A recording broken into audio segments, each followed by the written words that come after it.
All right, ladies and gentlemen, welcome to Northwest Georgia Cryptids. I am Rick Weaver, my host, Blake Duckworth. Tonight, we have a couple of guys that I think y'all will find real interesting. Have Our Mr. haunted lives. Neal Kay and Mr. David Tyler with Our Haunted Lives. And here we go. I'm going to bring them on.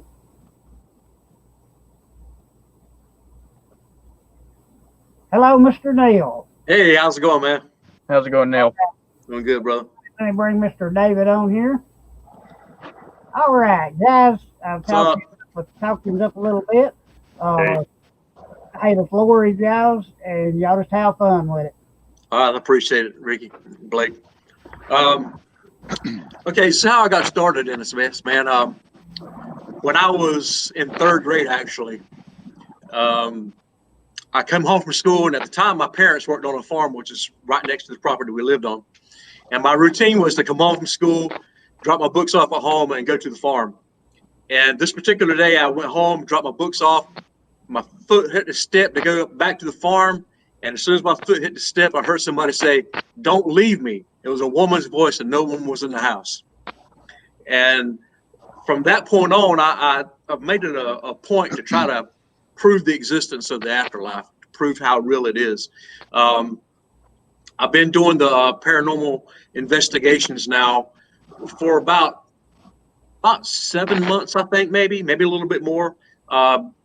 Before Our Haunted Lives, I had another team, actually two of them. The first one was called East Coast Ghost Investigators. And after that, we had a little change up in things, and we went to Neal and Die. And we had some issues. So, yeah, Neal and Die, right? I mean, who the heck wants to watch a video by somebody who wants you to die? I mean, come on. Oh, it's original, though. That's great. Yeah, very original, man. Oh, it's incredible. It's so great. Every time he says it. So go on, Neal. Sorry. Well, I met David actually on Facebook, man. And after I split up with that team, I was doing stuff by myself for about a month and a half, 2 months. And David contacted me through Facebook. He had seen some of the stuff that I posted on there. He was interested. He had never had experience with the paranormal before this. And he contacted me. We decided to meet up, man. We hit off, best buds now, man. And I brought him over to the house. And David, you can take it from there. Yeah, so just going back a little bit for my experiences. So I grew up in Philadelphia, Pennsylvania, and we grew up in a house that was built, 1700s, 1800s. So there were always things that were going on. And when I was little, I used to be able to see auras around people. I used to call it like kind of. I mean, I know the Ed and Lorraine Warren documentary was on the other night, and it's the best way people that see auras can describe it. You just see light around people and like rainbows. When I grew up, it just kind of faded away. It was like when I was really young, but there's always little things in the house that did that. So I moved to the Pacific Northwest. And watching the shows on TV and things like that, in Portland, the Shanghai tunnels were there. So the experience I had in the Shanghai tunnels was great, and also like kind of disappointing. Like they had wind chimes in the tunnels, and there's no wind that can get down there or anything like that. And one of the wind chimes was moving, and then like the person's like, "Well, you must have blew on it," and I was like, "Well, I'm like 4 feet away from it. How can I do that unless I exhale like Godzilla or something like that?" And so it kind of turned me off, because I was really trying to get into like paranormal in the Northwest. And like Neal said, kind of fast forward, we came, Neal and I came together on Facebook. I was looking to get into paranormal investigating, here, especially like here, like in the South, with just the rich history of how long people have been here, the Civil War, things like that. Just there's so much that can be done here. Also up north and things like that. It just, there's so much history here. And like I just remember the first time with Neal and I in his barn, and we're on the necrophonic, and it's a classic. So can you can you say my name? You say that into the spirit box from Necrophonic, and then all of a sudden it says David. I was like, what?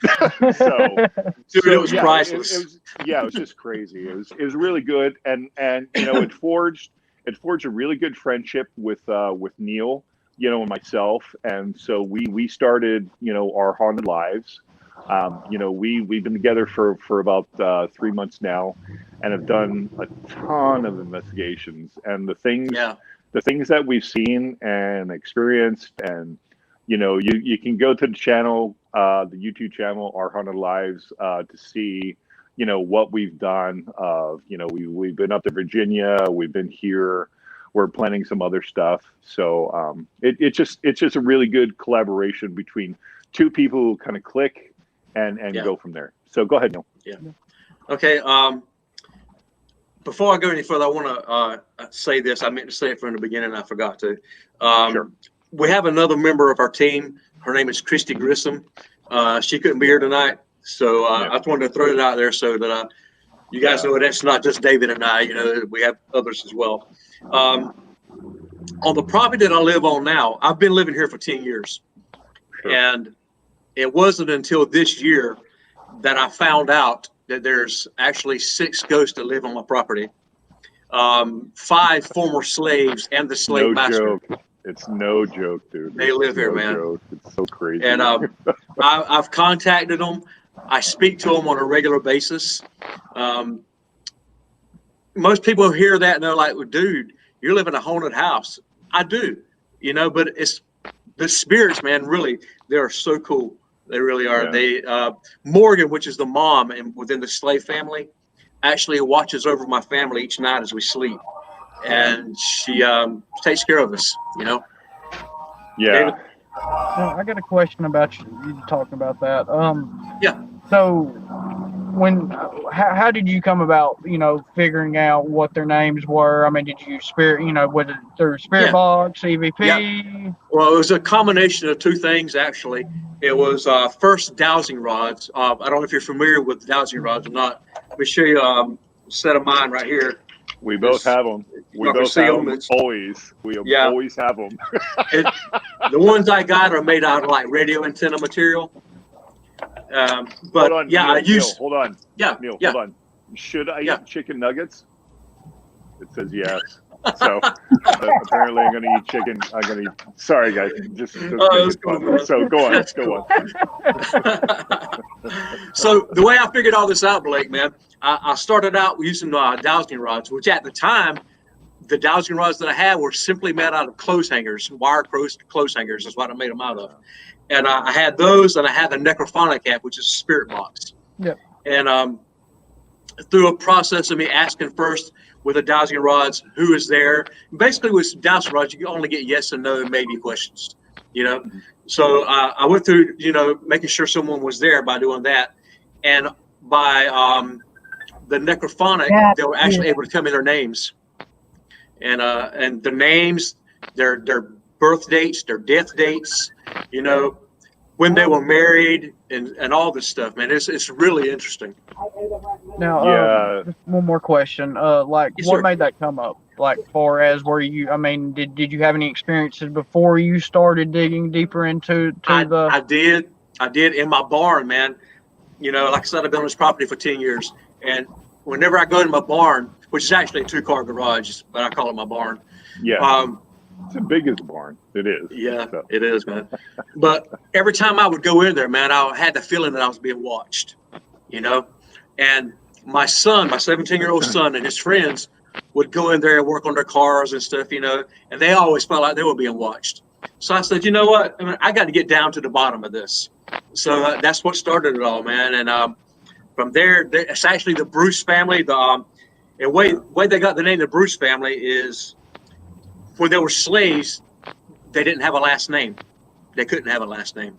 Yeah. So the head of the family, the dad, his name is Bruce, and he said he gave everybody his name. So now he's Bruce, and everybody else is their name. Yeah. Bruce. Yeah, and like the first time I went there, like the first time Neal and I investigated with each other, I'd never used the dowsing rods, or anything like that, and just like the experience I had there was, it was very, very scary to me at first, but it was also very kind of comforting, especially with Morgan. Morgan was very tentative in kind of speaking with me. So like when I first got the dowsing rods, when you look at the dowsing rods, when they cross like this, it's a yes. Like this is a no, or maybe something like that, and this is like really like we don't want to communicate with you. So when I first did that, the dowsing rods were out like this, because I don't think I think the Bruce family didn't really know who I was. I was new there, new to North Carolina. They hadn't felt my energy or anything like that.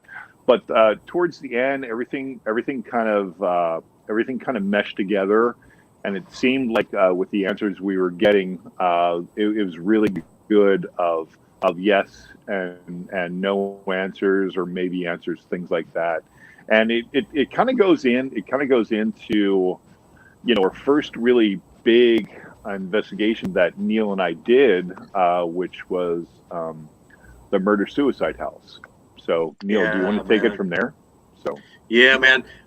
In Sampson County, Sampson County, North Carolina, there's a house there where it actually was a murder suicide. The dad, he shot his 5-year-old daughter, his 12-year-old sister-in-law, and his wife, and then turned around and blew his own brains out. Yeah. We've been there a few times now, and when we first went there, it was an uneasy feeling, but it seems the more we go there, the more violent it gets. David? Yeah, and like the first time we went there, it was like so surreal, because we kind of did a daytime walkthrough. We knew about the house, and we just wanted to do a walkthrough. So we just kind of brought the K2 meter and spirit box, and like as soon as we set down like the K2 meter, it started spiking. And this is a house that hasn't been inhabited for a long time, so there's no electricity. Like if you have your EMF meter and you go around your house, you'll find EMF. Yeah, for sure. So there's nothing there. It's a house, and all around it is cornfields. On the other side of the streets, cornfields. It's just this old abandoned house because of what happened. So we started getting responses. We're like, what is going on? This is going to be great. So of course, let's go back at night. When we went back the first time, it was myself and Neal, and we kept getting drawn to like the back room. We kind of called the closet room, because there's 2 closets there, and there was one closet. And Neal, do you want to take over the story from here, because it kind of gets really personal for me about this closet. So I'd rather Neal tell it than me, because he can tell it a little bit better than myself. So I'm not going to be so askewed of the story. So go ahead, Neal. Yeah. All right. In this particular room, the dad and the mom and the 5-year-old little girls, that was their bedroom. And in this particular closet that David was mentioning, the dad molested his 5-year-old daughter every day. And the way they came about the murder-suicide deal is that she was going to go tell on him. And as a result, he lost it. He was drunk, and he killed everybody. Yeah. Now, and she Neal, told me Neal, let me just interrupt there real quick. Go ahead, man. So Blake and Ricky. So this is a weird part. This goes back to the daytime walkthrough. So we have EVPs, not in the closet room, but in the front room. We have EVPs of 2 gunshots, and they sound distinctively like shotguns. Okay. And you can hear us asking questions, and then, you can hear these things of kaboom, right? And then just another thing of kaboom, or just things like that. So, but the interesting thing is, you couldn't hear that while we were there. On record. Yeah. It was crazy. So Neal, continue your story. Sorry, I just want to let you guys know. Oh, that's cool, man. We have proof. We have proof that there got there were shotgun blasts. It was crazy. Oh yeah, man. So Yeah.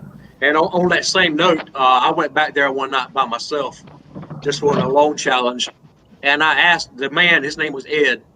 I said, when David and I were here, we heard 2 gunshots. I said, "Were you trying to shoot us?" They said, "Yes." yeah, You know, so I mean, we had they the do ghost on trying it. to kill us. You know, and this is a bad house, man.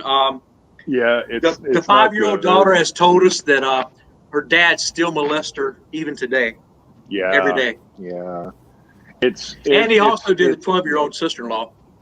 Yeah, it's crazy. So, yeah, it's Now- a really go ahead, Blake.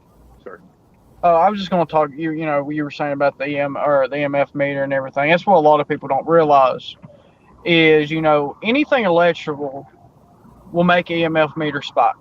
Yeah. Sure. So you know, you do a walkthrough through a house. If the power's on, if their wires ran through the house, you're typically going to have a little bit of EMF filled in there. Yeah. And Sure. a lot of people don't realize it with cell phones. Yep. You know, I've actually seen a lot of people fake evidence with using a cell phone in their pocket Yeah. to get an EF meter to go off. Sure. Yeah. Sure. I've been I can't tell you how many places. I've only seen an actual K2 meter go off a handful of times. And all the times all the investigations I've been on. Yeah. It's the same with a REM pod. You know, I've only seen a REM pod go off once or twice. Sure. You know, Sure. legit. Yeah. Yeah. Sure. And what we do in that situation is all the phones that we have available. Like with the Necrophonic, I use an older phone. But what we make sure to do is we make sure to put it on airplane mode. Airplane mode. Okay. Yep. And that's what's recommended for most things. So we do that, and then we kind of put the K2 meter towards the phone, because if you don't have it on airplane mode, boop, boop, boop, boop, boop, boop, it's to the red, right? Wow. So Or if you ever get a call or a message, as soon as that message comes through, the EMF will stop. So that happens to me a lot. yeah, for sure. Yeah, so that's what we do, you know, and we both record with our phones. So we put them on airplane mode, you know, for recording purposes also. So yeah, I mean, those are things, and then, you know, it just, you know, that house is just, I don't know how to explain it, but, you know, going back even before that house, you know, Neal and I, we actually did a really good thing at the Goldsboro Bridge Civil War site, and it was kind of like it was really weird, because it was the first time we actually separated. Yeah. And Neal was over on this side. Neal, do you want to tell your side of the story first, and then I'll tell my side? Sure, man. Okay, so I'm getting in there, and I'm seeing David walking off in his direction. I said, okay, this is going to be exciting. So I get in there, man. I start walking to this big monument that's kind of midway in the field. And as I'm walking through, I'm talking to the spirits, you know, I'm asking for responses. And while I was there, like I said, you can't hear a lot of things, but you know yourself, Blake, you're listening to the EVPs. Whenever you're listening back on your devices, you can hear things that you could hear while you were there. Yeah. And while I was there at the monument, I was talking to foot soldiers from the rebel side of the Civil War. I talked to a couple of captains, a couple of generals, and when we crossed over, when David and I finally did meet up together, we crossed over to the other side where the Union was at, and talking to generals. I mean, we had a lot of good responses in that place. Yeah, David? This was the first time, you know. So I went around the part, and I don't expect anybody to know the history of the Goldsboro Bridge. So I went around, and I was coming around where the bridge part was, and I literally heard "Hey," and it was the first legit time I've ever heard a disembodied voice say something to me. So I to quote what they say, like during Civil War stuff and also like military stuff. I was on double quick. I was stepping and going because I was scared out of my mind. It was so crazy. I wish you could have seen him because, walk around too, man. He couldn't get there fast enough. dude, I was like, Neal, like that. But here's the great thing about that. So then Neal and I like reviewed like the EVP stuff because I had my recorder going and things like that. The film wasn't great because I was just like aiming towards the ground and just going, I'm scared, help me. And but the great thing is around that area, like this one part in the bridge where I heard that, it's where the 17th like mass came over to fight the 51st North Carolina. Okay, and then from that, the 17th mass went this way to actually get the bridge down because it was a major throughway to get to Richmond and things like that to burn the bridge down. And so what we actually heard on the EVPs, and which kind of freaked me out at first because I listened to it first, was "Let's get them." So I figured they were talking to me, like "Let's get them," like that. But then Neal's like, well, maybe that's the 17th mass coming over the railway thing like that and going, let's get them. It was a residual. Yeah, totally. But what I heard was legit, and it was just really scary. And it's just like when you start getting into this paranormal experiences, and also like cryptoids and things like that, it just you don't know what you're going to experience, Well, and it's like you were just not meaning to back up a little bit, but you were talking about the gunshots. You didn't hear them with your ears, but you caught the EVP. Yeah, yeah, dude. Yeah, we heard muzzles like being loaded. I've had similar experiences. We were, me and my fiance, we were at a place called Corpsewood Manor. It's over in Subligna. It's in North Georgia it'd be Northwest Georgia mountains here. Okay. Basically, it's a manor. It's the ruins of a manor now. Okay. Long story short, they were a couple of, don't want to use the word gay, but that couple of gay one was a doctor and one was, whatever. Yeah. I can't remember what he actually did for an occupation, but they built Blake. It's alternative lifestyle. Okay. Alternative lifestyle. There we go. But they had built a house, pretty much a mansion at the time. It was a manor. And they were into some weird things, devil worshiping, and different. Oh wow! It was in the 70s and 80s, so you can only imagine what went on over there. Anyways, they got murdered. Guy came in, killed both of them, and then later on, I can't remember how long after, but basically the house was burnt down. Somebody come in and arson, burnt the place down, and they also shot their dogs during all this when they murdered You don't shoot somebody's dogs. I know, right? Two massives, just kind of make this a little bit shorter story. Me and my fiance were over there, and she said something about hearing a dog bark. Okay, and I'm like. I didn't hear a dog bark. What are you talking about? Sure. Well, sure enough, went back, listened. We were recording at the time. Went back and caught the dog bark on EVP on audio, but I never heard it with my own ears. Wow. She heard it, but I didn't. Nice. Yeah. That's kind of a similar thing there. Yeah, it is, man. It is. Go ahead, Neal. Go ahead, Neal. Info on the place. These two, Charles Schroeder was the doctor. He was a retired chemist from Chicago. I had actually met the two guys back in the early '80s, back in I think 1981. Knew them for a couple of years. Went over there and hung out for a little. And like I said, they were a couple of weird guys, but I They, wouldn't call them weird, but I mean, but different lifestyle, Alternative different lifestyle. lifestyle. There we Alternative go. lifestyle people. There you they go. had Charles to get the story kind of going. Charles had told me that he had lived there in Chicago, had a mansion that he lived in there that had kindly started running down a little. He had gotten tired of the city life. He had found 40 acres up there on top of the mountain through a realty agent, and Okay. he had bought the property. And he and Joey Odom, his partner, had loaded up a camper and had moved over there and lived on the property for 2 years while they toted stone off the mountain and brick to build the castle with. Wow. And Oh, it was wow. a large 4-room castle.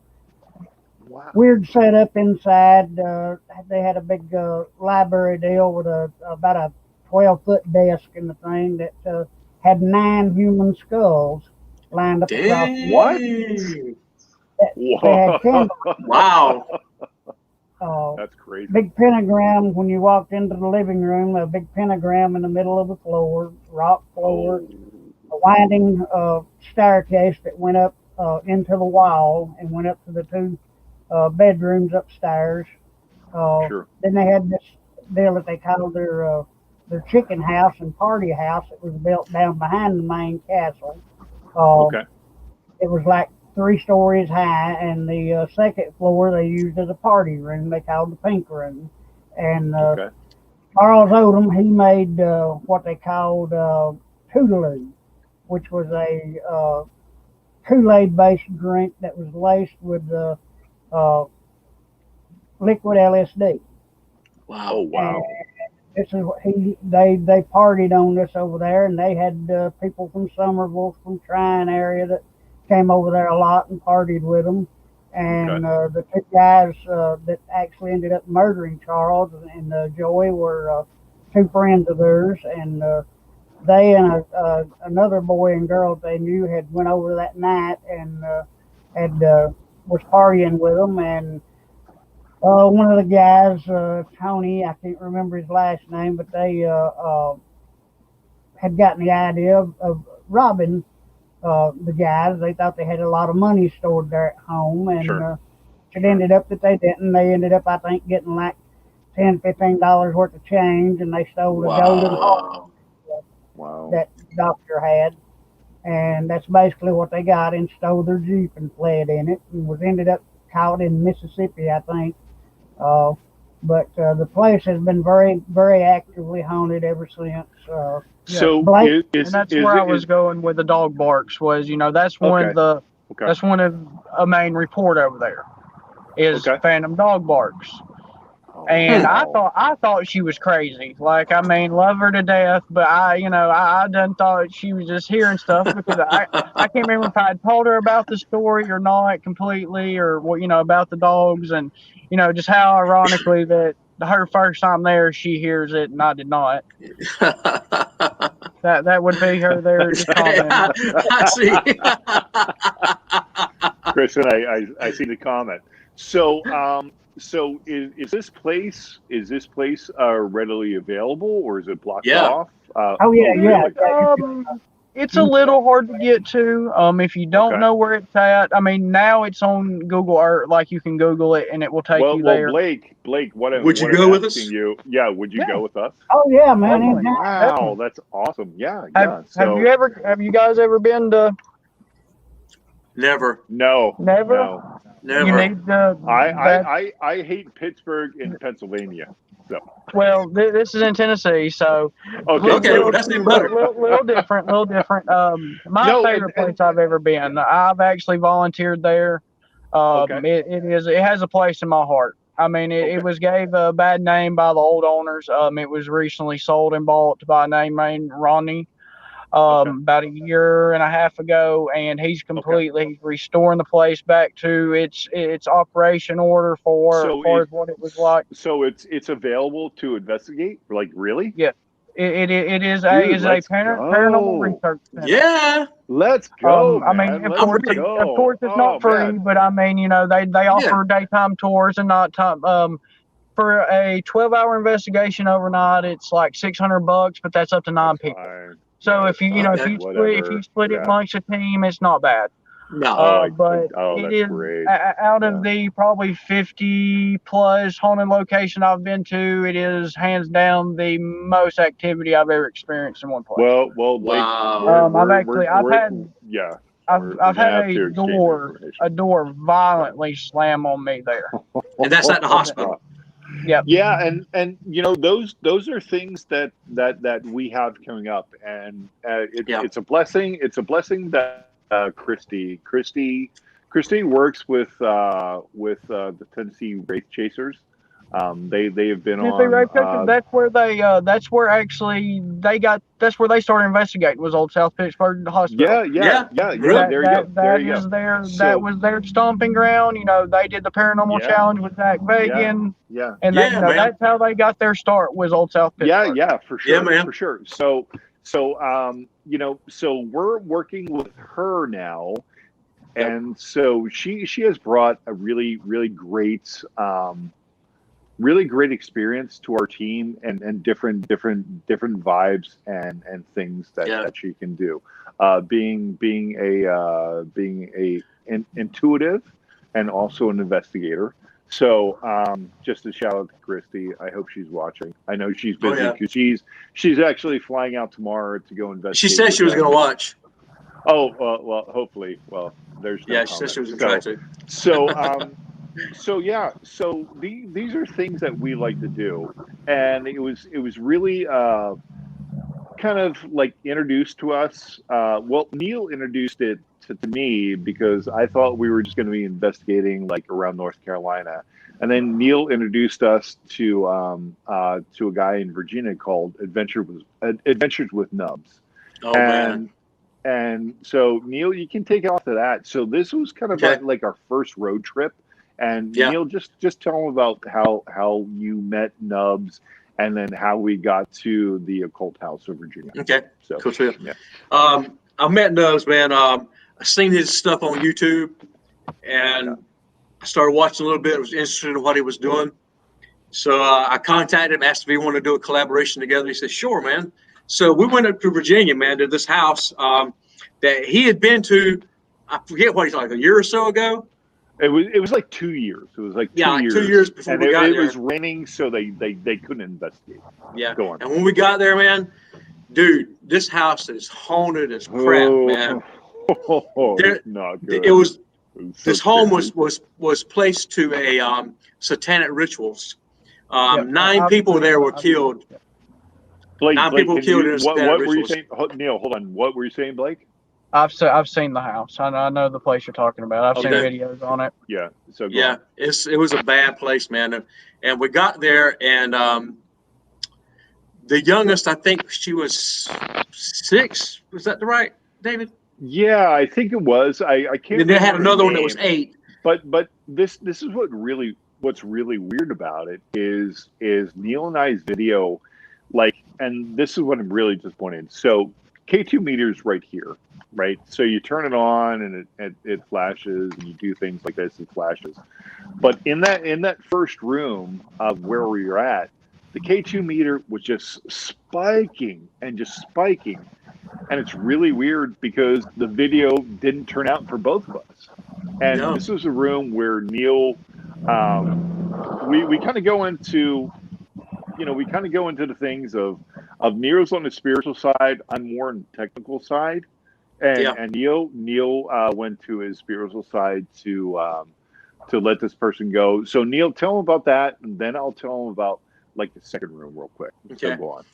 All right. Well, he was talking about the spiritual side. I'm a former preacher, and I use that in my investigations a lot. And this particular little girl, she had been shot. All of them have been shot. And she said she was ready to cross over. So I said a prayer, helped her cross over, and man, and when she crossed, it was like nothing, no more communication from her at all. She was gone. Yeah, it was gone. Yeah, it was such an awesome feeling though that you're able to help somebody like that and move on from a place where they were stuck and felt trapped out for so many years. And they actually died there in 86, was it, David? Yeah, something The like dad. that. Something like that. Yeah. It was just like with the K2 just spiking and just everything like that, and then it just came down. And then like we kind of do it. We kind of started doing a little bit more of investigation house. And there was one room where the floor was kind of collapsing, so I didn't want to go in there. I'm a bigger guy, so I didn't want to go in there. But Neal and Nubs went in there, and they started using dowsing board.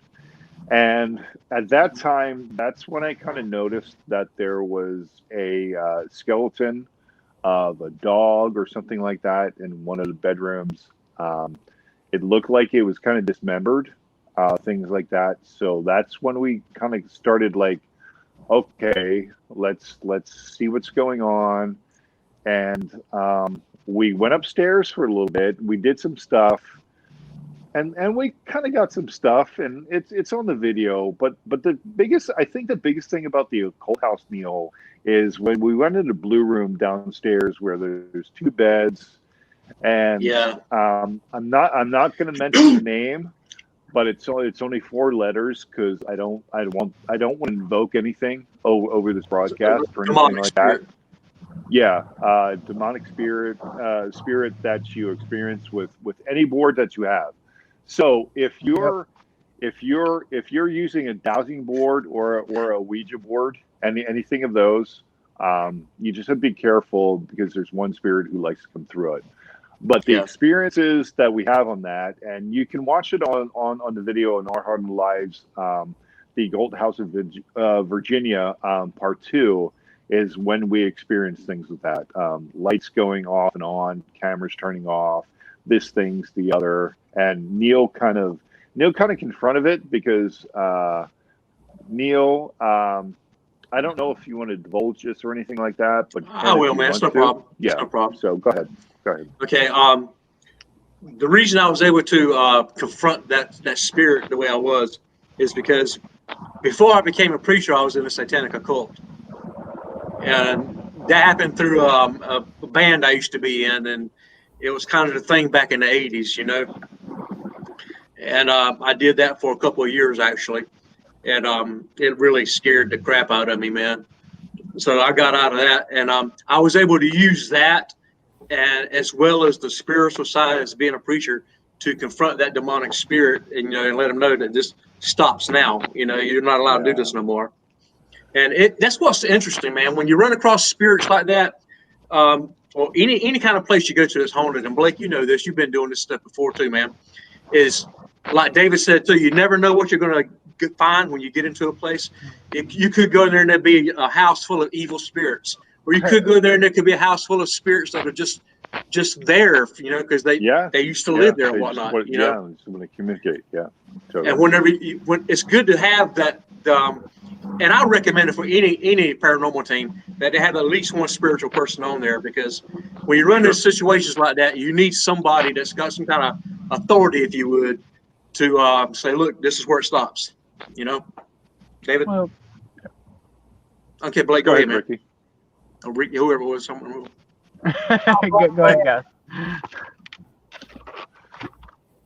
Yeah. So, being kind of the technical guy, I just look at like kind of what's going on technically wise. I don't know if that's the right word or not, but with the spirit box, necrophonic, when Neal's starting to feel something, or I'm starting to feel things, we'll get the dowsing rods out.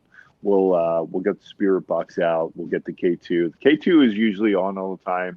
The same thing with the digital recorder. So, we're the thing that our tagline is, we find proof of the truth, and there's some things that are on here that you just can't dispute, like on our videos. Yeah. So, things you can't explain, man.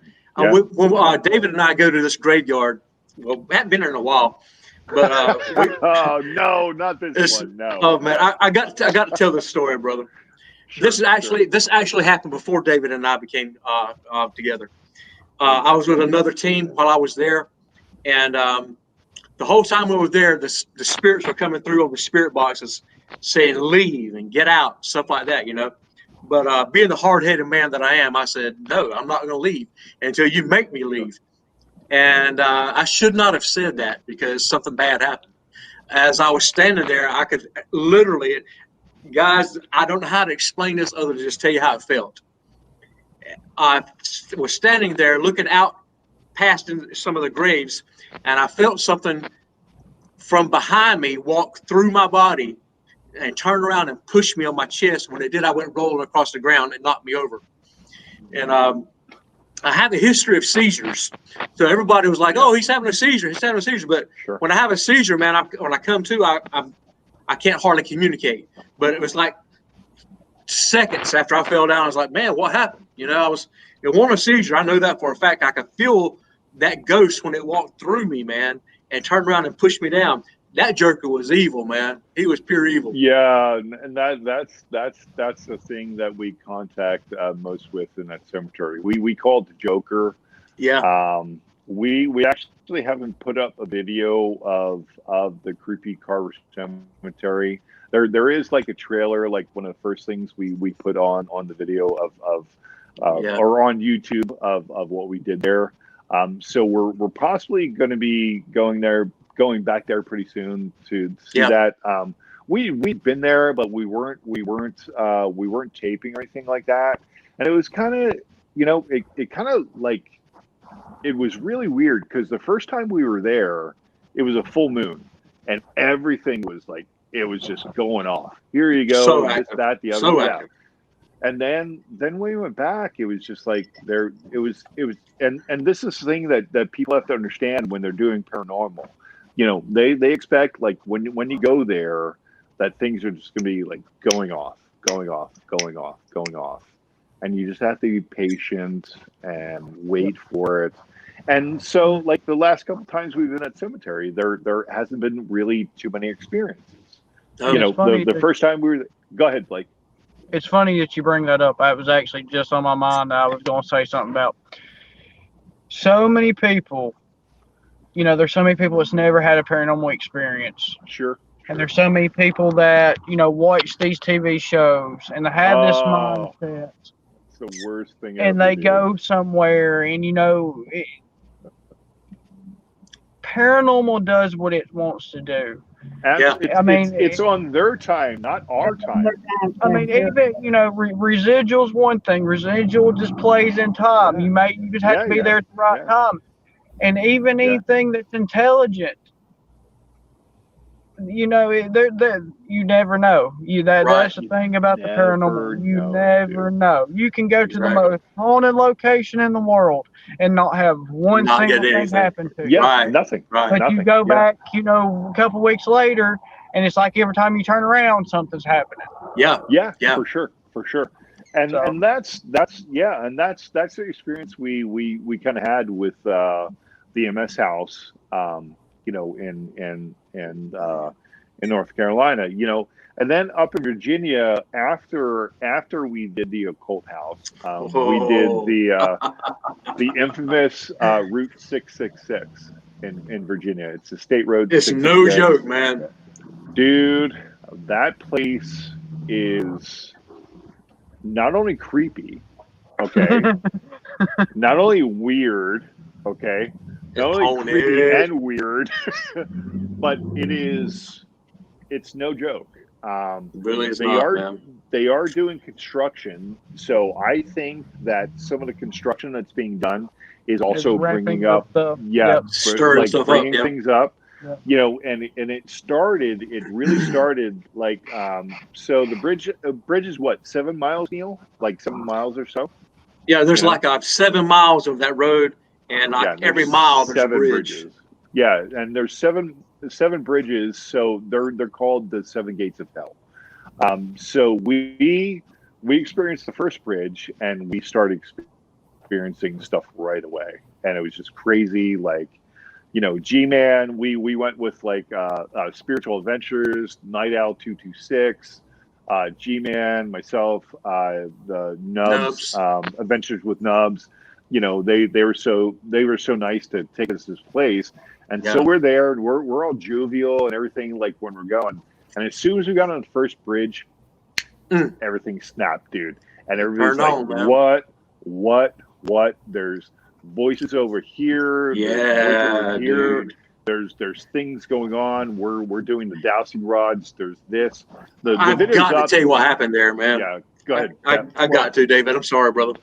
Oh, yeah. Are you mean after the cameras are off? Or no? Yeah, after the cameras. Dude, okay. So hold on 1 second. So Neal has mentioned that he has epileptic seizures. Okay. So this goes into what we're talking about. So go ahead, Neal. Okay. While we're walking up here, everybody's cameras were turned off. And Sure. I think we're actually getting ready to come back, won't we? We were on the way back. We had just gone over third bridge number 3. Yeah, and you and Gary, you and G-Man were just affected to the hilt. Both were throwing up over the bridge, on the side of the bridge, and it's just crazy. Yeah, I'm telling you, man. And after the cameras were turned off, like I said before, like David mentioned, I do have seizures. So everybody thought I was supposed to have a seizure because I actually fell down, but it was not a seizure. What was actually happening was there was a ghost there that actually spoke through me to give a message to everybody else. Yeah. And and I can remember it just as vivid as if it just happened. I remember I think his name was Brian or something like that. Yeah, Brian. Yeah. And the message he had to give, man, was this. He kept saying over and over again, it was my fault. It was my fault. It was my fault. And then he said that he and his wife had gotten into an argument. He got drunk, jumped into his car, took off, didn't realize his son was in the back seat of the car laying down. He went off the side of the road, got killed himself, killed his son. And it was bad. It was just a bad situation, man. But he had to give that message out, and he wanted to make sure he told his wife, that he loved her. He kept saying, "Tell Sarah I love her. Tell Sarah I love her." He kept saying, "It's my fault. It's my fault." Yeah.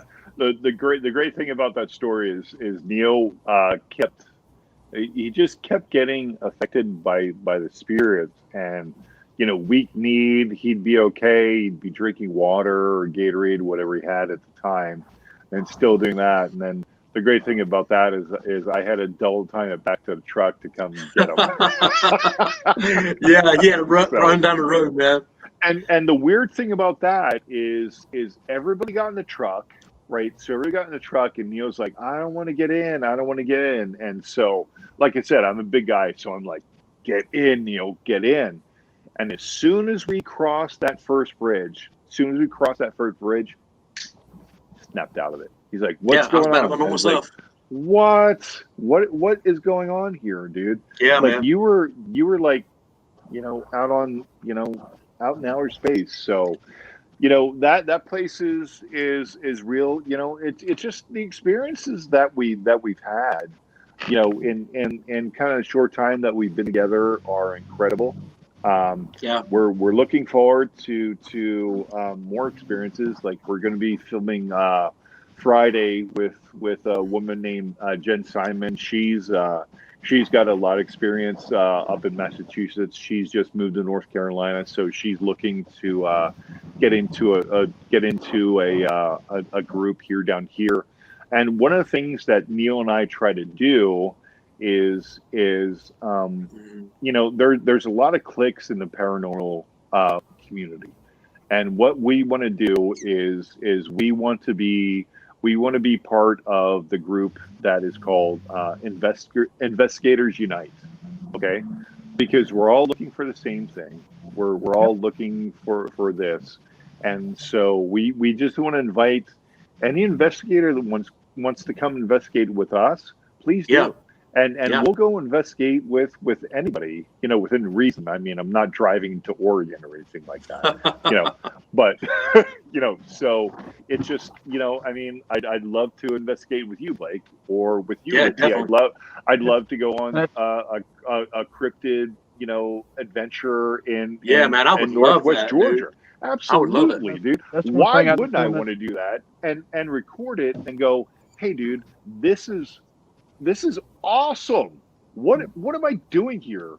Like, Yeah. That's one what? thing I wanted This was is- what yeah. was wanting to talk to you guys about is Sure. I mean, if you guys ever want to come down here, we do have quite a few places to go. There are yeah. a lot of places in Tennessee. If you guys ever wanted to take a road trip, Sure. and get together, Sure. I mean, there's some places around here. I mean, Okay. within a 60-mile range, I would say 60, 70-mile range, there are at least 15 good places I can think of that are worth. I mean, you've got Hell's Bar Dam. If we could get it, if you can get in there. Hey, You've got Blake, Old South Blake, Pittsburgh. as long as I have the floor with a pillow, I'm golden. And even Yes, if I sir. even if I have to get a hotel, I'd we're okay. love to take you guys down to the cemetery where we were just yeah. talking about. I mean, Yes, Please, definitely, man. please. Definitely, dude. Absolutely. Like, What tell about- us about the house on Carbondale. now that's well, you know, I'm not going to incriminate nobody because, like, Okay. okay, we visited a place not too far from here. Okay. It was a house that was used there in the Civil War. Okay. I can't remember the backstory on the house, but what I was able to gather, because there's not a lot of information out there on it. Basically, they were about, I think it was like 30 Confederate soldiers that got held up in the house. There's a railroad that runs right beside it, and it was used as to store stuff or as ammo Like and everything. munitions, Supplies, munitions, things like supplies. that. Yeah, for sure. And the Union trapped the guys in the house pretty much. And from what I understand, there were a lot of people that actually, they were a big battle that happened right there. Okay. Me and Ricky paid a visit to that house one night, and we were not there long. It's a pretty decent sized house. When you walk in, you've got 6 rooms downstairs. You got 3 on each side. So you walk in, it's a pretty decent sized hallway, and there are 3 rooms on each side. Then it goes upstairs. We walked into the last room on the left, and I walked through, and as soon as Ricky walked through, he got choked. Oh, wow. Yeah. Wow. Yeah, it was something else. He got choked. Dang. Over at one side of the room, there's a place where there had been some floorboards pulled up. And I had walked over and I was shining my light down to see if I could see anything, underneath the house, whatever. And all of a sudden I felt these 2 hands that it just felt like, I thought Blake had walked up behind me and shoved me. I actually So fell it over was from behind. And Same thing that happened to you, Neal. Blake reached down and grabbed my hand anyway, got me back up out of there. We started back out of the place. I don't remember if Blake got his hair pulled or if it was me, but I know we were physically attacked. We run back out in front of the house, and this is something that Blake or I knew nothing about until after the visit that night. We run back out onto the front porch of the house, big long porch all the way across the front. Run back out into the yard. Man, I was my heart beating, 90 to nothing. Sure. I looked back, and in this house had 3 of these dormers, they call them, upstairs on the front of the house. Okay. In the middle dormer was this silhouette of an older woman standing in this dormer with just like a glowing light around her. No light, no power to this house. Shut the front door. I didn't see it. Okay. So we'll be there. We'll be there next Wednesday. Okay. So clear schedules. We're coming next Wednesday. So we'd taken other devices up there. We didn't, man, as soon as we walked into the house and went into this room, we didn't even have time to get in. This was the first time we were ever there. Wow. First time we visited the house, and I'm pretty sure it was the last. Y'all not been back? No. Well, you gotta go with us. You gotta go with us. Gotta take us, man. We want to go. Seriously. Like, I'd love to go with you guys. And there's safety in numbers, right? Yeah. Now, and video. the thing about the property, like you're that. not really. you can't go there. Gotcha. I gotcha. Okay. I hear what you're saying. So, but Yeah, you know some places we can talk. We can Yeah. talk, and if we do meet up and do a collaboration, Blake and Ricky, what I'd really like to do is I'd like to do some paranormal stuff, but I'd also like to do some cryptoid stuff or cryptid Exactly. stuff. Sorry, well, and that's one great thing. That's Go one ahead. great thing about the cemetery is not only is it the first place I ever had really any paranormal stuff happen to me, it's also the cemetery is what got me into really paranormal investigating like deeply and the cryptid world. I had Right. both things happen there, so that that is one place I would love to take you guys because you never know what's gonna happen. You never know what's gonna happen there. Yeah. I want to say this too, man. Go ahead. When we were at the murder suicide house one time, it was just David and I this particular time. Yeah. Oh wow. Ed, which is the dad, that he's the one that shot everybody, Not friendly. became very violent. He shoved me against the wall and held me there. I could not even move off the wall till David grabbed my hand and pulled me off the wall. And that reminded me of that, Ricky. Whenever you were saying that, it reminded me of that. When you got physically attacked, that's really scary. I've just had I've had like little moments of like when you're looking at something and you see something, and that's why we were talking about those closets, and it's really weird wherever it's like where we investigate with these houses, these closets are just coming up. So I don't know if something's attached to myself or attached to Neal, but we can't keep having these things come up. Like even with Christy, she had never investigated with us before. The first thing she went to this room, and there's a closet, and she felt like something was hiding there, or kind of like, hey, what's going on here? And that was in Denton, North Carolina, which is 200 miles away from Clinton.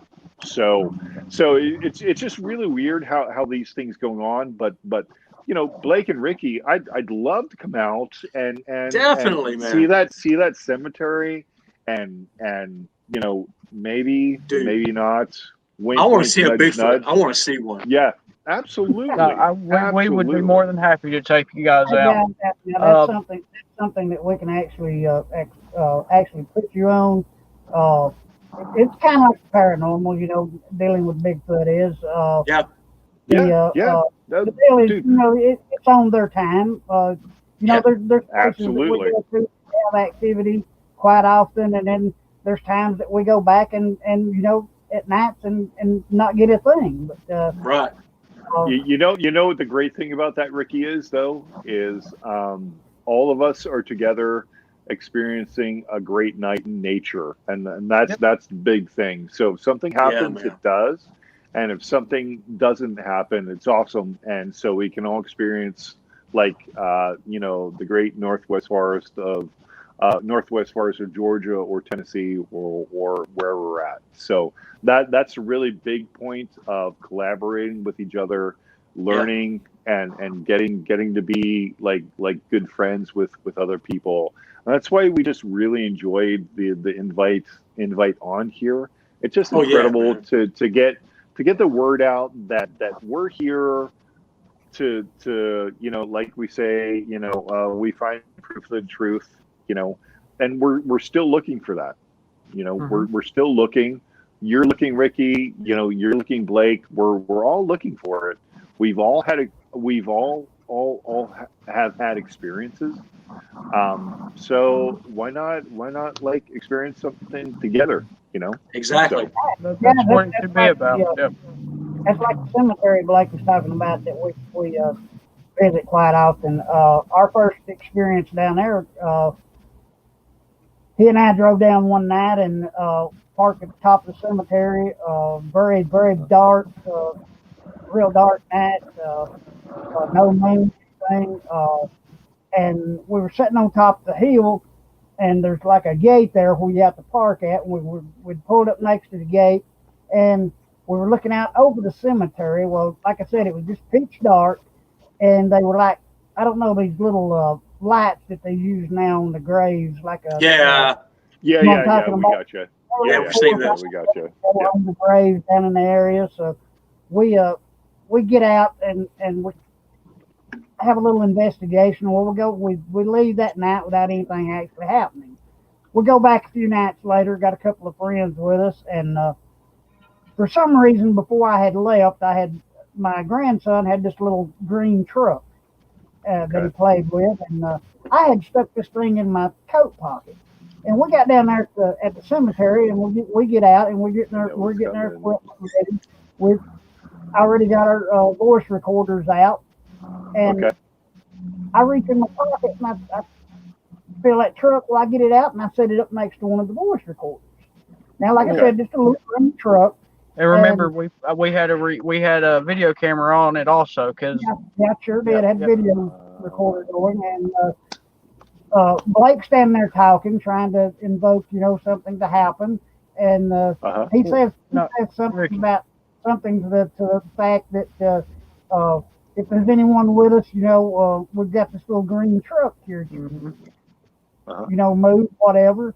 Well, all of a sudden, this thing rolls about 8 to 10 inches across the hood of my truck.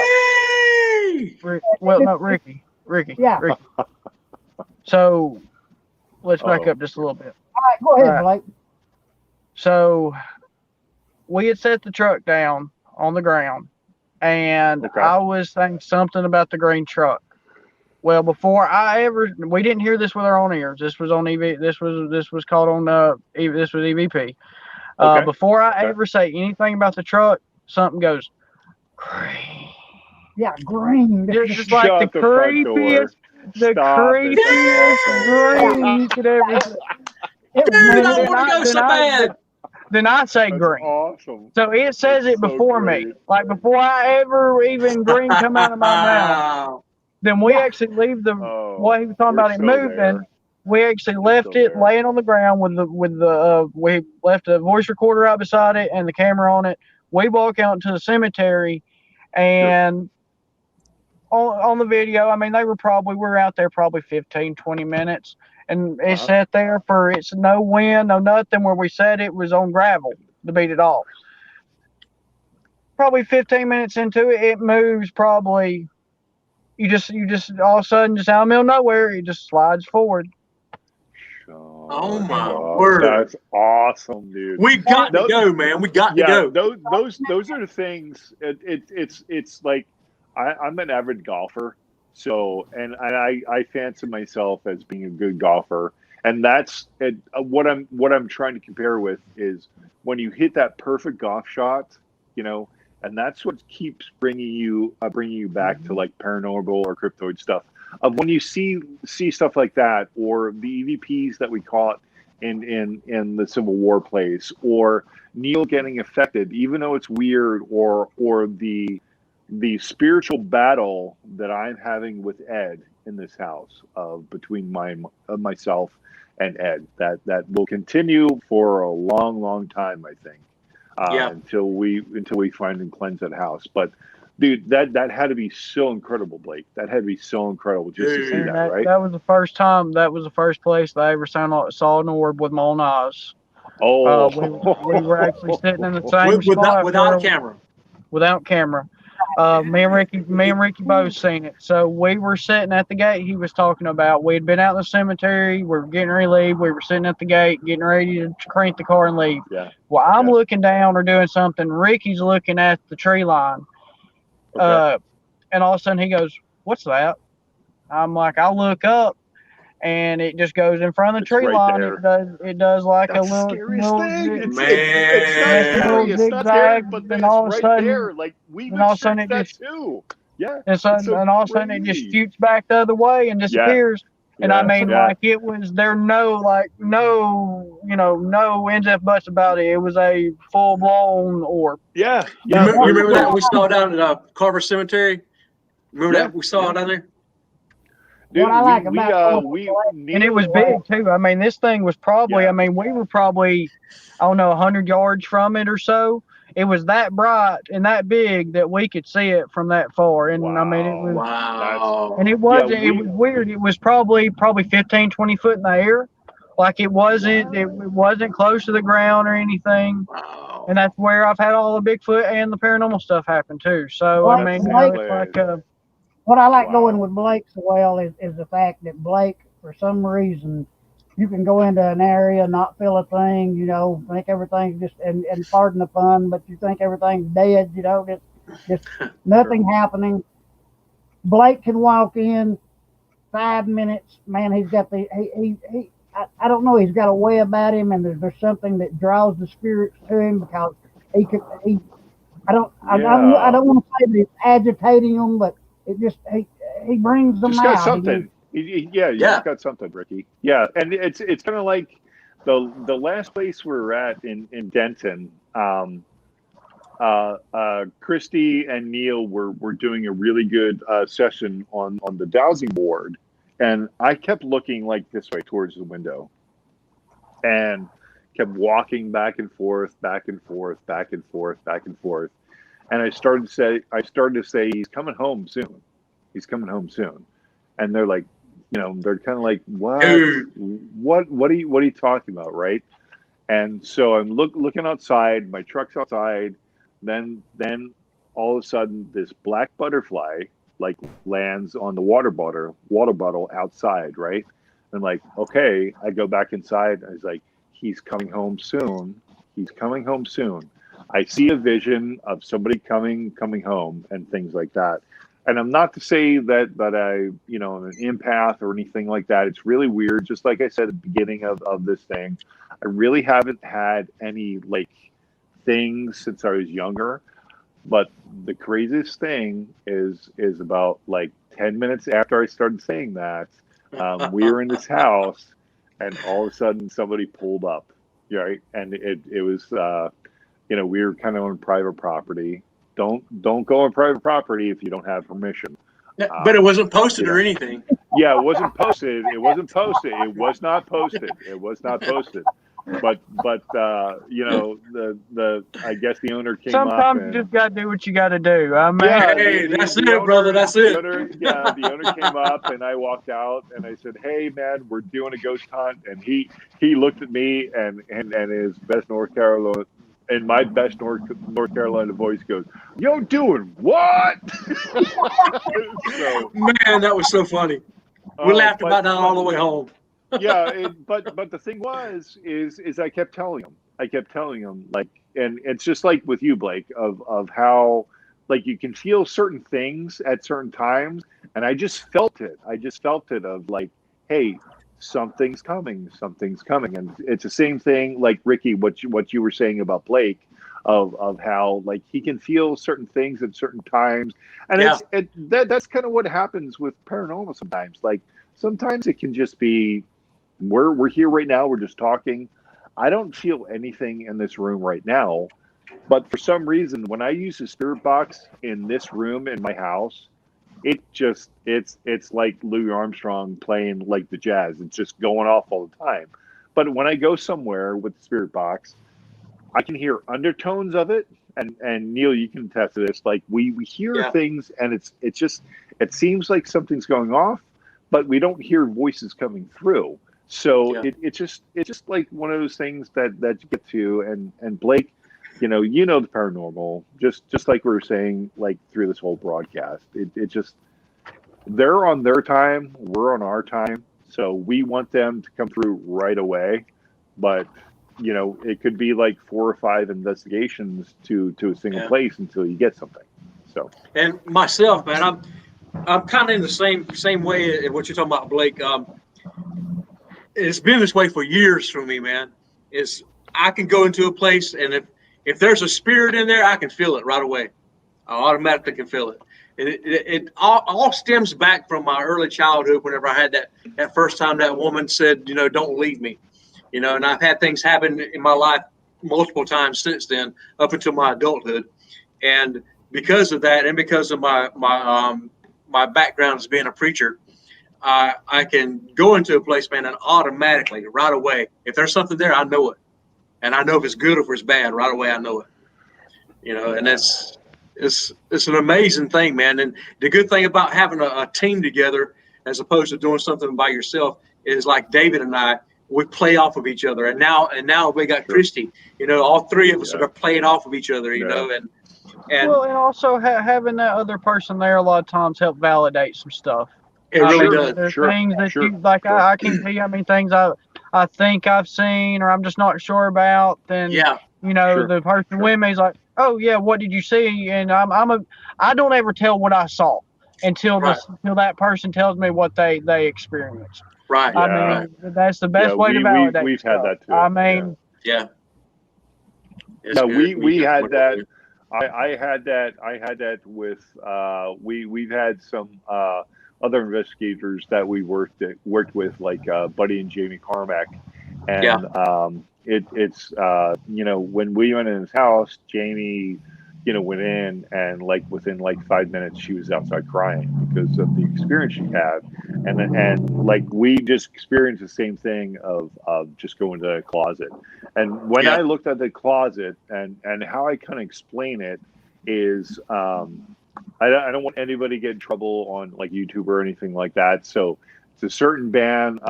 It starts with I. The other starts with M. But it's a certain thing that comes down like this and looks at you like this. That's kind of like what I saw in the closet right there. And Neal was there, and it really freaked me out. And we really had some really good experiences. The last time I was there, I got really emotional. Kelly, another investigator that we worked with, she's also kind of a medium. As soon as she walked in, she was in tears. So it kind of validated what I was seeing in that closet, and I got really personal with the I guess we could call him the head ghost there, but in the end I think we'll triumph against Ed. And, definitely, and go from there. But that's a thing. We've already done battle a little bit. That is on video, on Our Haunted Lives on YouTube. You can check the channel out if you want to. That's up to you. But the last time I was like I said, I'm a big dude. I'm 6'7", 275. I'm an imposing man when you see me. For me to get emotional about something on camera or in front of people is really, really rare.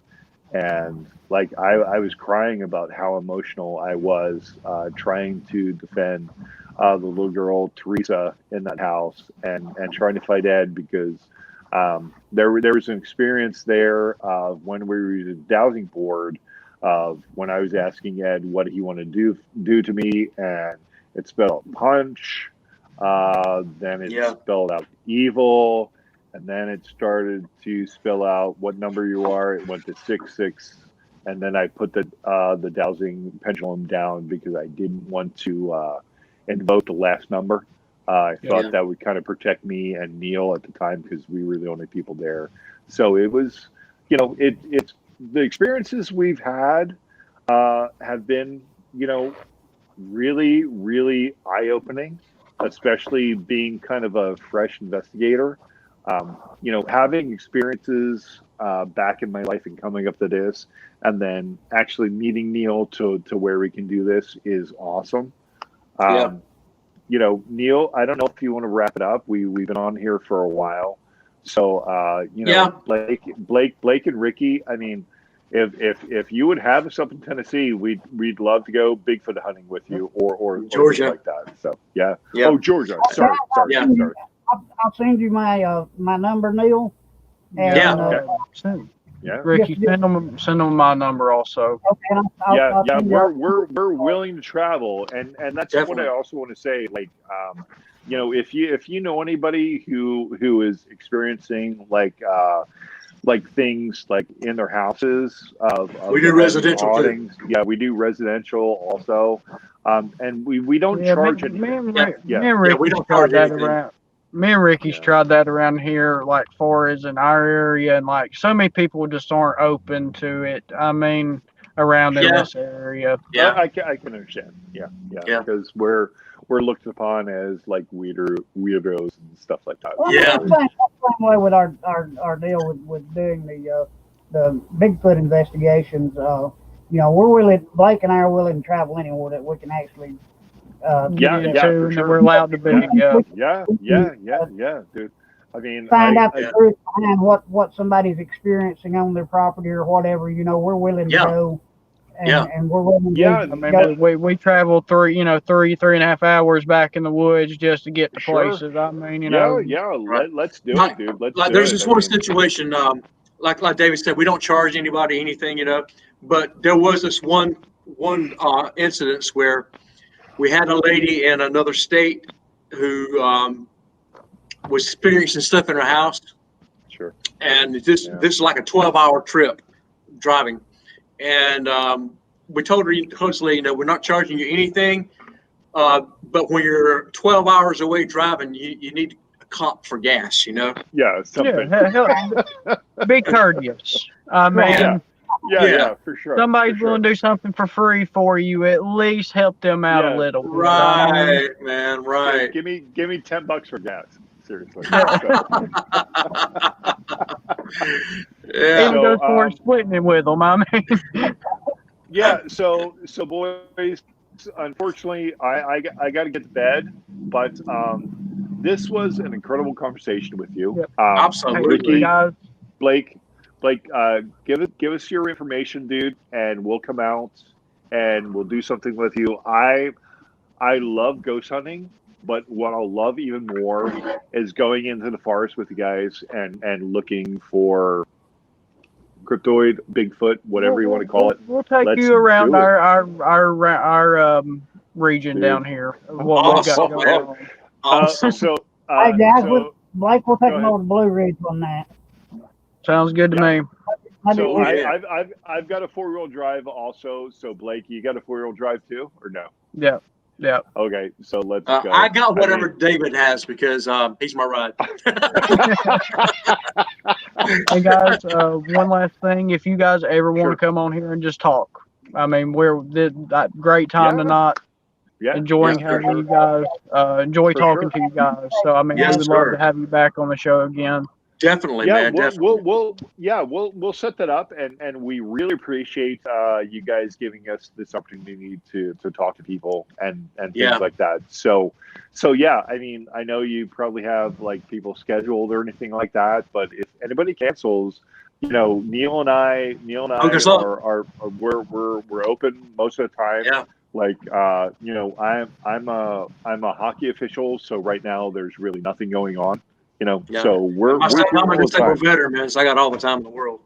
Yeah. thanks. So yeah, just give us a call, dude. We can talk about anything. We can talk about UFOs. We can talk about cryptids. We can talk about ancient aliens. We can go through the whole genre of anything. Yeah. That's my type of conversations. That's what I'm Okay. talking about. Awesome. Yeah, we love can talk about megalithic like structures. We can talk about Graham Hancock. About I'm how a he very, talks I'm a about, very open-minded person when it comes Yeah. to the beyond. Yeah. Anything that's out of the normal. Yeah, I for mean, sure. Yeah. For sure. I We mean, can talk. Yeah, we can talk about UFOs. even conspiracies. I mean, I'm even a conspiracy. I mean, like I don't read too far into things, but I'm willing to listen. Like I like Well- to hear craziness sometimes. So Well, I mean, talk to his friend Jeff about conspiracy. Oh, my God, I'll just. Dude is the worst. We'll talk. I mean, I know I'm on the fringe. I know I'm on the fringe right now about talking about ghosts and like Bigfoot cryptids and cryptoids and things like that. But his buddy Jeff is that's awesome. We He's can talk something about else. those too. And Well, I'll guys, just Blake, let me tell you this, and before we go, Blake and I were in another group okay. before we started Northwest Georgia Cryptics, and the last investigation that I had myself been unable to go, but Blake he went with the guys over to Blue Ridge, the area we were talking about there above LJ, and this goes back to the conspiracy thing. They were all over there that night. Had been Blake, I'm gonna let you tell this one, buddy. Yeah, You go for it, Blake. Well, Go for it. okay, so it's not my first like run in like with the government during a Bigfoot investigation. Oh, okay. Okay. Well, Was it so black we get over helicopters? there. We were over there. Okay, so let's back up just a little bit. The area is a training facility over there. The Army, the military does Gotcha. use the Okay. area for Sure. training exercises. You're literally like 13 miles back in the woods away from anything else. Okay, Okay. like Okay. you are in the woods. Yeah, You're in the yeah, middle of it. Yep. You're INS. That's what I call it. I mean, INS. last couple times me and Ricky went up there. One last time me and Ricky went up there. I mean, we heard them in a helicopter, you know, doing their exercise or whatever, and that was Sure. it. They were gone. Well, so we get up there. We had a couple team members that got up there before us, and they had heard an Apache doing. They use like blank rounds and everything for their exercises up there, but they heard them letting off rounds and stuff, and then they didn't hear the helicopter no more. So we get up there. Well, we'd been up there for, I don't know, probably an hour and a half. And we walked down a trail behind where we were actually camping at that goes down to a creek. And don't mention Bigfoots in the Army.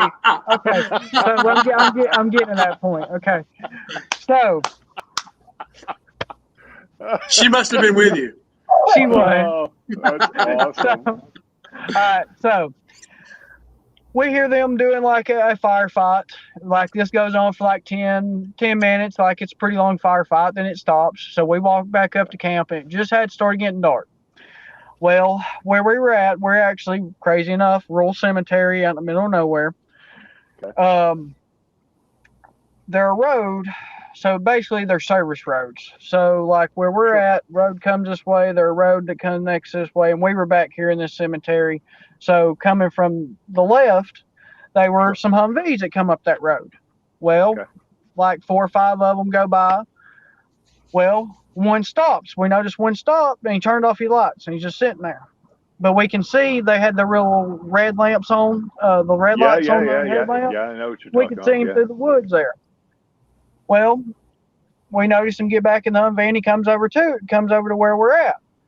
Well, everything's fine and dandy. He's like, so, you know, he introduced himself, and he was like, just letting you guys know that we have an ambush team because we're right on the Appalachian Trail pretty much. We're not very far from the Appalachian Trail. They were like, we've got an ambush team coming down the Appalachian Trail. He was like, if they do their job right, you'll never know they're there. And basically they had another convoy set up in the field up here, and the ambush team was going to come up, and it was an ambush training exercise. Yeah. He was like, once that's over with, you'll hear a firefight for about 30 minutes, 25 minutes, then we'll be gone. Well, one of our ex-team members asked what's the craziest thing he ever had seen in the woods up there, because like that's where they train up there, like they spend a lot of time up there. Sure. And this is where things start getting weird. It's not that you're in the middle of a military exercise. That's not weird. Sorry, but go on.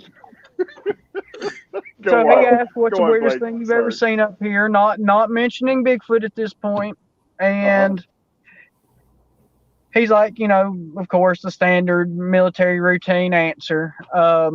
Other than I think he said a bobcat or something scaring him, or I can't remember what it was. Sure. But they were a girl standing beside him, and as soon as, so I'm getting a little ahead of myself. So he answers that. Then the team member was like, because he had a shirt on, he was like, well, as you can't tell, we're up here Bigfoot hunting. What? Wrong thing to say to the government. Okay. So the girl that's with him just kind of looks down, will not look at us, just turns around, walks away. And the sergeant would not look at us in the eyes after we said that. Like, he would not, like, he went from nice to, I don't want to say, they were very I know what you're rude. saying. Yeah. They went very, nice very, to rude. We're very going to use the word point rude. directive. This is what we're doing. Whatever. Goodbye. Yep, they were like, I know what you're we're saying. here, Yeah, very, we're going to very do this, we're military. going. Okay, we're in and very out. We're not here to military. bother you situation. Yeah, Well, that's it. You don't need to know that was said, they literally camped 15 foot from us. What? Yeah. They totally What the interrupted hell? what we were doing. They did not let us do anything that night. So the ambush didn't come. The ambush right? team come. That happened. That After that happened, they put soldiers in the woods all the way around us. That's weird. What? Dude. And then the guy, then they set up camp. The other guys, like the base, set up camp. Literally, we could have thrown a rock. I mean, and hit them. Guys, I was Dude. here home. So, a couple more things. Over the phone. That's X-Files type Okay, stuff, Blake. That's X-Files type stuff, dude. Yeah, You know for what I'm real. saying? Yeah, for It's real, where dude. it gets. All right, so we were expecting to leave. Of course, they don't leave. So, of course, we're a little frustrated because Sure. that, like, we just traveled 3 hours to get to this place. Yeah, and the You're military's supposed, there, you can't said do you're going to anything. be in and out, and then you decide to camp with us, pretty much. Mm. I mean, call it what it is. Well, anyways, so one of our team members, we set up till like 1 o'clock, just waiting, seeing what they were going to do, because they didn't say that they still at that point didn't say they were staying. They just weren't leaving. For sure. So we stayed up to see if they were going to leave. Well, of course they didn't. So we ended up going to bed. Well, one of them cranks the generator to blow up air mattress. Well, as soon as he turns it off, you hear one of them over there say, "Well, you think that's loud?" They go over there and crank the Humvee and leave the Humvee run until 4:30 in the morning, right beside us. Okay. Yeah. They were up going through our camp while we were asleep. You could hear them. I woke up. A couple of us woke up, and you could hear them walk around tents and stuff. Like what? I don't know if they were going through our stuff, but they were walking around our tents. And this is open range, right? This is open range land, right? Oh yeah. The WMA. That's not right, man. That's not right at all. That's then they found our trail cam. We got a picture of one of them messing with our trail cam. We had put down a trail cam out in the middle of the woods. One of them found our trail cam, and we got a picture of his lower torso messing with our trail cam. We don't know if they were any other pictures on there, but they were that one picture of him. Wow. Because everything else was gone off of it, so we don't know if they deleted stuff off of it or what. Wow. Yeah, that's crazy. That's crazy. I mean, when you're an open range land, and I don't mean to get into any discussion like that, but it's open range. Military, it's free. you don't want your training to be going on right there with citizens. Not at all. You want that as far away as you can. Yeah. Go away. That's their job to stay away from that. Yes. They should have designated areas that they do that in, because I'm an Army vet, so they should have their own areas. The thing. Their designated camp was about 150 yards from where we were at. They had their stuff sitting out there. They were supposed to camp on up, but they ended up camping right next to us. Blake said when they started the next morning that they actually got about a couple of 100 yards above where they were camped there at Hickory Flat Cemetery, and the Army the night before had brought all their gear in and had stationed it in a big field. We called it grass field up there, about 200 yards from where they were at. They had brought all their equipment in and had it all piled up in big piles up there, and yet they came down and camped within 15 feet of where Blake. Yeah, you could see when we left. You could see where they were supposed to have camped. That's crazy. That's crazy, man. That's really weird. So, if you ever need somebody to deal with the military, just let me know, because I'm sure their that's sergeant the crazy is part. out We of had shape. one of our other team members. He's a vet. He even introduced himself to these guys like that. They didn't care. Wow. They didn't care. Wow, that's crazy. That's crazy. All right, boys, that was a great story. I hope we can experience that with Neal, myself, Blake, and Ricky, because then I will totally feel like I'm on an episode of the X-Files. Yeah, for real, man. And that's my lifelong dream. Guys, I got Little helicopters come down with the lights. Hey, I got pictures of the Humvees and all I'll send to you. All right, I mean, yeah, do please that. do. Please I'll do. tell you guys Yeah, later, and- but that's not my first encounter. I've had one other encounter with the government Bigfoot. So Well, we'll save that for next time. We'll save that Yeah. for next time. All right, 'cause guys. Yeah. All all right, guys. ladies Go ahead, and gentlemen, Ricky. we really Send enjoyed us it out. tonight. Wayne, David, or Neal, David, we really appreciate it, guys. Yes, sir. Y'all guys are welcome back anytime you want to come. Just give us a shout, and Definitely. we're glad to have you. Can't Definitely. wait. Can't wait. thank you guys so much. Yeah, And and Rick- we'll see Rick- you talk guys to you in soon. Georgia, man. We'll see yeah, you guys yeah. in Georgia for real. We'll set something up, and we'll get out there ASAP, like for sure. Yeah. It All sounds right. awesome. And Ricky, make sure you All right, send me guys. those numbers too, brother. Yeah, Okay, Yeah, don't for forget. sure. All Okay, right, Thanks, guys. guys. Been great. See ya. Thank y'all. See you later. See you later, guys. Hey, if you want to go ahead and take them off, Rick, we'll end the show from here. Okay, guys. See y'all. All right, bye, guys. Thanks, guys. Bye, guys. Ladies and gentlemen, we come to a close of another show. We hope you really enjoyed it. I know I have. Blake, I've enjoyed having you again tonight, man. And always, guys, if you have any encounters, any stories, whether if it be paranormal, cryptic, whatever, UFOs, please shoot Ricky an email, and we would love to have you guys on the show. All right.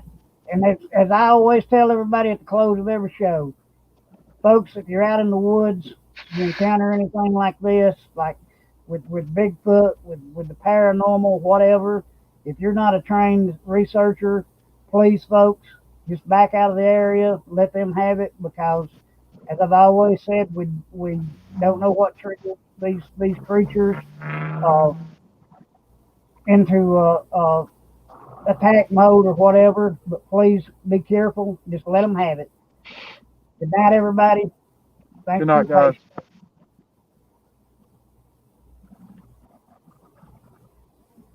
Hey, Blake, you want to hang on just a minute? Yeah.